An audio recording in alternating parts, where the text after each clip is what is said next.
We are considering the warnings of the Bible, or the woes that are given by the prophet Isaiah, like a warning against drinking alcohol uncontrollably.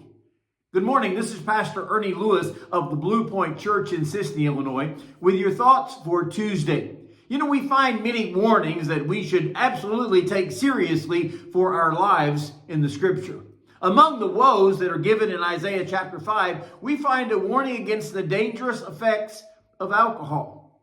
In Isaiah 5 and verse 11, he says, "Woe to those who rise early in the morning, that they may follow intoxicating drink, who continue until night, until wine inflames them." Now, there is no specific chapter and verse in the Bible that says, do not drink alcohol. As a matter of fact, there are many warnings against the dangerous effects of alcohol for the Christian. In this passage, it clearly warns us against those who are overcome by their drinking. Very often we find that those who are given to drinking to alcohol begin to consume too much, and it will overtake their judgment, perhaps even destroy their life. The dangers of alcohol consumption may be traced to a great percentage of auto accidents and certainly to the deaths of those who have been hit by drunk drivers. Not only that, but those who become consumed by alcohol may lose their control in many areas, like costing them their job or costing them their family, maybe costing them their friends, and eventually costing them their own life. Ephesians chapter 5 and verse 8 says, "Do not be drunk with wine, which is excessive, but be filled with the Spirit." In other words, if you're going to be influenced or controlled by something, don't let it be strong drink, but instead yield yourself to the Spirit of God for Him to control you. We do find those scriptures warning about the effects of alcohol upon the consumer. Proverbs 20 and verse 1 says, "Wine is a mocker, strong drink is a brawler, and whoever is led astray by it is not wise." Anytime we yield ourselves to the influence of something in this world, we're acting opposed to the Bible's teaching of yielding ourselves to the Lord for His service.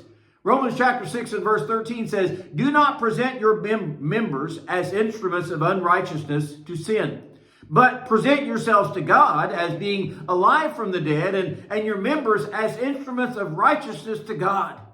We should always be willing to yield ourselves totally to the Lord and not to be overcome by this world. I realize there are some scriptures that mention alcohol for believers, like 1 Timothy 3, where he commands that a bishop should not be given to wine, but to be sober-minded. And perhaps Timothy had an ulcer because Paul even wrote to him suggesting, use a little wine for your stomach's sake and for your frequent infirmities. But certainly we realize today there are many better medications for that kind of thing. And finally, I think we have to consider the matter of the Christian's testimony. While they may be believers, there may be believers who consume alcohol today in moderation. Maybe they're not bothered by it, but there are also others around them for which it may be a stumbling block. I have always wondered what would happen to the parent who says, "I can control my desire for alcohol," but they raise a child who cannot. 1 Thessalonians 5 and verse 22 says, "Abstain from all appearance of evil." And to many, that would be drinking alcohol. So we'll all make our own decisions based on Scripture and its woes, but we must also consider all such dangers of drunkenness and intoxicating influence can be avoided by not drinking alcohol at all.